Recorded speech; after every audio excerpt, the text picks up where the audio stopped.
Hello everyone, welcome to my channel. I am Janvi Mishra. So pandemic चालू है, portion समझ में नहीं आ रहा है, कुछ गेटअप नहीं जा रहा है माइंड में कि चल क्या रहा है, एग्ज़ाम्स कैसे होंगे। मैं आज 11th एंड 12th के लिए वीडियोस बना रही हूँ। एंड द मेन मोटिव कि मेरे वीडियोस उन स्टूडेंट्स के पास पहुँचे जिन्हें बेसिक्स भी समझ में नहीं आ रहे। आई नो बहुत सारे प्रॉब्लम्स होते हैं, जैसे मराठी मीडियम से इंग्लिश मीडियम में आना खाऊ की बात नहीं होती है, सबसे बड़ा चैलेंजिंग स्टेप रहता है वो। तो I will try my best कि मैं आप सबको समझा सकूं।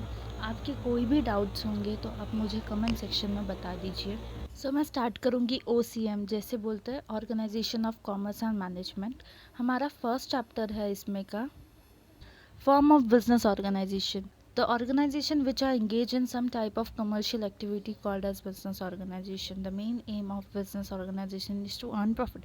जितना हमें पता है कि business का main aim होता है प्रॉफिट अर्न करना, and commercial activity business organisation, ये दोनों सिमिलर है, इसमें कोई भी डिफरेंस नहीं है। क्या होता है ना, कमर्शियल में भी हम प्रॉफिट अर्न करते हैं, बिजनेस में भी हम प्रॉफिट का मेन मोटो रखते हैं। जहाँ कोऑपरेटिव की बात आती है ना, वहाँ हम देखते हैं सर्विस प्रोवाइड करना। वो भी पढ़ेंगे हम। पहले हम चलेंगे इसके टाइप्स के बारे में।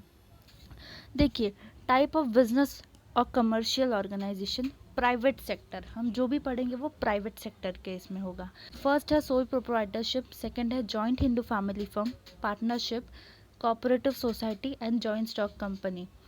हम स्टार्ट करेंगे अभी सोल प्रोप्राइटरशिप से। बाकी जो टॉपिक्स है ना, उनके ऊपर मैं अलग से वीडियो बनाऊंगी। फर्स्ट मैं जाऊंगी सोल प्रोप्राइटरशिप के साथ। पहला है अपना सोल ट्रेडिंग कंसर्न। सोल मतलब क्या होता है? वन। एंड ट्रेडिंग मतलब बाइंग एंड सेलिंग, मतलब individual person handling all over the business. Own, manage and control by an entrepreneur. मतलब सोल ट्रेडिंग कंसर्न जो है वो एक ही आदमी मैनेज करता है, कंट्रोल करता है और चलाता है। और ये सिर्फ इंडिया में नहीं, फॉरेन कंट्रीज़ में भी फेमस है। क्या होता है, जो सोल ट्रेडिंग कंसर्न चलाता है उसे हम कहते हैं soul trader. Sole trading concern is also called as one-man show, sole proprietorship, individual entrepreneurship, because all business activities are managed by sole trader alone.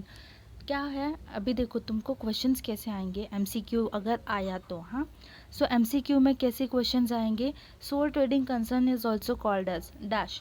वहाँ पे दिया रहेगा तुमको, 4 ऑप्शन दिए रहेंगे, 4 में से आपको एक सिलेक्ट करना रहेगा। सोल ट्रेडर अकेले पूरा बिजनेस हैंडल करता है, एंड मैनेज, कंट्रोल सब उसके हाथ में रहता है। जो प्रॉफिट आएगा उसके पास होगा, जो लॉस होगा वो खुद बेयर करेगा। Now we will learn about features. उसका फर्स्ट पॉइंट है मिनिमम गवर्नमेंट रेगुलेशन। क्या है ना, सोल ट्रेडिंग में गवर्नमेंट इंटरफेरेंस बहुत कम है। वहाँ पे स्पेशल लॉ की ज़रूरत नहीं है, ज़्यादा लीगल फॉर्मेलिटीज़ नहीं है, खाली tax law and labour law पे ध्यान देना रहता है। Unlimited liability. क्या है ना, सोल ट्रेडर की लाइबिलिटी अनलिमिटेड होती है। कैसा होता है ना, अगर वो अकेला बंदा है तो उसी का सब प्रॉफिट होता है, उसी का सब लॉस होता है। तो जितना प्रॉफिट होगा मे बी कभी कभी लॉस भी हो जाता है उतना। फिर लॉस के टाइम पे क्या होता है ना, उसके जो बिजनेस के एसेट रहते हैं वो कम पड़ जाते हैं, तो उसे अपना पर्सनल एसेट लेना पड़ता है सेल करने के लिए। तो ये एक तरीके का डिसएडवांटेज, डीमेरिट्स हो सकता है। थर्ड पॉइंट है freedom in selection of business. Soul trader कोई भी बिजनेस सिलेक्ट कर सकता है, उसके लिए कोई भी रिस्ट्रिक्शंस नहीं है, और वो कोई भी मेथड यूज़ कर सकता है। जैसे दो होते हैं, double entry and single entry system.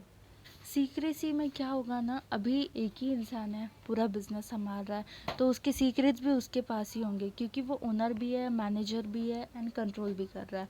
तो पूरे जो सीक्रेट्स होंगे ना वो उसी के पास होंगे। तो इस चीज़ का एक एडवांटेज है कि कोई सेकंड पार्टी नहीं सुन सकती। अभी जैसे अगर पार्टनरशिप की बात करें तो उसमें 2 जन रहते हैं, उसमें फ्रॉड होने के चांसेस रहते हैं। तो इसमें ऐसा कुछ भी नहीं है, एक ही इंसान है, तो वो पूरा अपने आप से सेटअप कर रहा है और उसके सारे बिजनेस सीक्रेट्स भी उसके साथ ही हैं। फिफ्थ है single ownership and management. He is the owner and the manager of the business. ये ज़्यादा एक्सप्लेन करने की ज़रूरत नहीं, इसमें मैंने आपको पहले ही बता दिया कि वही ओनर है एंड वही मैनेजर है। Direct contact with customers and employ. Sole trader को अपने एम्प्लॉयज़ के साथ अच्छी बॉन्डिंग क्रिएट करनी चाहिए और हर कस्टमर्स को पर्सनल अटेंशन देना चाहिए। अगर इग्नोरेंस भी हो रहा है वो सोल ट्रेडर के लिए लॉस होगा। Suitable for some special business. तो सम स्पेशल बिजनेस जैसे स्मॉल स्केल रहता है ना, उसे कहते हैं। स्मॉल स्केल में क्या क्या आएगा, जैसे मैंने एग्जाम्पल में डाला है ब्यूटी पार्लर, केक शॉप। जैसे केक शॉप तो एक सिंगल लेडी या सिंगल मैन भी कोई भी चला सकता है। ब्यूटी पार्लर भी ऑलमोस्ट लेडीज़ चलाते हैं, nowadays gents also. No sharing of profit and risk.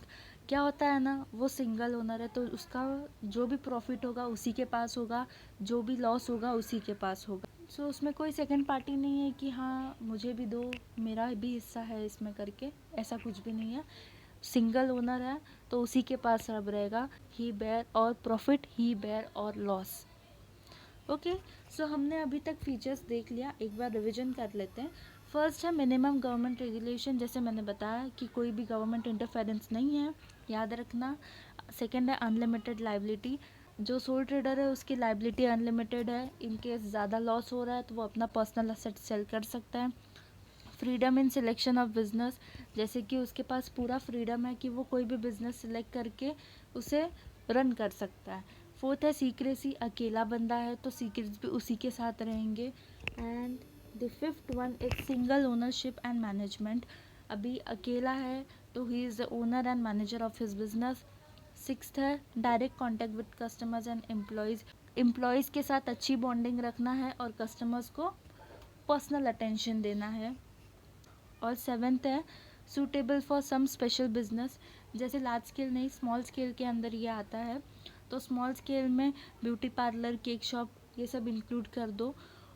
And the 8th point is no sharing of profit and risk, मतलब जो भी उसका प्रॉफिट होगा, लॉस होगा, वो अकेले वो खुद बेयर करेगा। सो फीचर्स हो गए, अब मैरिट्स की बात। मैरिट्स में तो अभी हम लोग ने 2 मैरिट्स पढ़ ली है, जैसे बिजनेस सीक्रेसी जो था मैंने अभी आपको बताया था, और मिनिमम गवर्नमेंट रेगुलेशन, ये 2 पॉइंट्स आप मैरिट्स में भी इंक्लूड कर सकते हो। और बाकी है will explain you. Easy formation, first easily form होता है, जैसे आपको पता है कोई भी इंटरफेरेंस नहीं होता, no registration and all. Second है डायरेक्ट मोटिवेशन, तो डायरेक्ट मोटिवेशन में कैसे है कि वो भी जितना मेहनत करेगा उसे उतना उसका रिवॉर्ड मिलेगा। और सेकेंड थिंग क्या है ना, वो खुद को मोटिवेट करता है कि इफ़ मैं ज़्यादा अच्छा वर्क करूँगा तो मुझे ज़्यादा प्रॉफिट मिलेगा। थर्ड है क्विक डिसीजन, सोल ट्रेडर का पूरा कंट्रोल रहता है बिजनेस के ऊपर, उसे किसी से पूछने की ज़रूरत नहीं रहती कि मैं ये डिसीजन लूँ कि नहीं, फटाफट डिसीजन हो जाता है बिना किसी से पूछे। फोर्थ है डेवलपमेंट, डेवलपमेंट में वो क्या कर सकता है, अपने स्किल्स बढ़ा सकता है, पर्सनालिटी, लीडरशिप क्वालिटी ये सब इम्प्रूव कर सकता है। फ्लेक्सिबिलिटी, फ्लेक्सिबिलिटी क्या है पता है, चेंजेस, फ्लेक्सिबिलिटी मतलब चेंजेस। सोल ट्रेडिंग कंसर्न बहुत फ्लेक्सिबल है, अगर उसे अपना बिजनेस लाइन चेंज करना होगा, समझो वो वड़ा पाव से बार्बर शॉप खोलना चाहता है तो वो खोल सकता है, उसके लिए कुछ उसे लीगल इशू नहीं करना है, वो कभी भी लाइन चेंज कर सकता है, अपने बिजनेस को बढ़ा सकता है और इजीली शट डाउन भी कर सकता है। इफ़ उसका मन हो गया कि अब मुझे नहीं करना है तो वो अपना बिजनेस शट डाउन कर सकता है। जैसे हमने मैरिज तो देख लिए, इजी फॉर्मेशन था, इजीली हो सकता था फॉर्म, कुछ भी गवर्नमेंट इंटरफेरेंस नहीं था इसमें। फिर सेकेंड था डायरेक्ट मोटिवेशन, खुद को मोटिवेट कर सकता है। थर्ड था क्विक डिसीजन, बिना किसी से पूछे हुए डिसीजन ले सकता है। डेवलपमेंट, अपने स्किल्स इंप्रूव कर सकता है। फ्लेक्सिबिलिटी मतलब चेंजेस। तो वैसे ही अभी हम पढ़ेंगे डे मैरिज के बारे में। हमने मैरिज तो देख लिया, अब डे मैरिज के बारे में। डे मैरिज में फर्स्ट पॉइंट होता है अपना अनलिमिटेड लाइबिलिटी, जो हमने पहले पढ़ लिया। अनलिमिटेड लाइबिलिटी में मैंने आपको बताया था कि सोल ट्रेडर की लाइबिलिटी अनलिमिटेड रहती है, अगर उसकी लाइबिलिटी नहीं सेट होती है बिजनेस प्रॉपर्टी से तो वो अपने पर्सनल असेट भी सेल करके उनको फुलफिल कर सकता है। अब सेकेंड हम इसमें देखेंगे लिमिटेड मैनेजरल एबिलिटी, अभी एक ही इंसान है तो वो हर जगह तो मैनेज कर नहीं सकता ना, डिलीवरी देना, ये करना, वो इजी नहीं रहता है। लिमिटेड अमाउंट ऑफ कैपिटल, अभी सोल ट्रेडर है, ज़्यादा से ज़्यादा कितना इन्वेस्ट करेगा, 1 लाख 2 लाख, इतना, उससे ज़्यादा नहीं कर पाएगा वो। अगर वो किसी और से भी बोरो कर रहा है तो वो कम ही होगा, क्यों, क्योंकि ये स्मॉल स्केल में है। Not suitable for large scale operation, has I told कि ये स्मॉल स्केल है तो लार्ज स्केल के लिए सूटेबल नहीं है। लैक ऑफ स्टेबिलिटी, अभी कैसे सोल ट्रेडर है, अकेला बिजनेस चला रहा है तो इन केस उसकी डेथ हो गई, वो इंसॉल्वेंट हो गया और बैंकरप्ट हो गया, तो प्रॉब्लम क्या होगी, वो बिज़नेस बंद हो जाएगा वहीं पे। तो वहाँ पे long stable and continuous life नहीं रहती। फिफ्थ है अनप्रोफेशनल डिसीजन। अनप्रोफेशनल डिसीजन मतलब हम ले सकते हैं रॉन्ग डिसीजन। इफ़ उसने किसी भी तरीके से रॉन्ग डिसीजन लिया तो उसका पूरा बिजनेस लॉस में कन्वर्ट हो जाएगा। सिक्स्थ है absence of economic of large scale.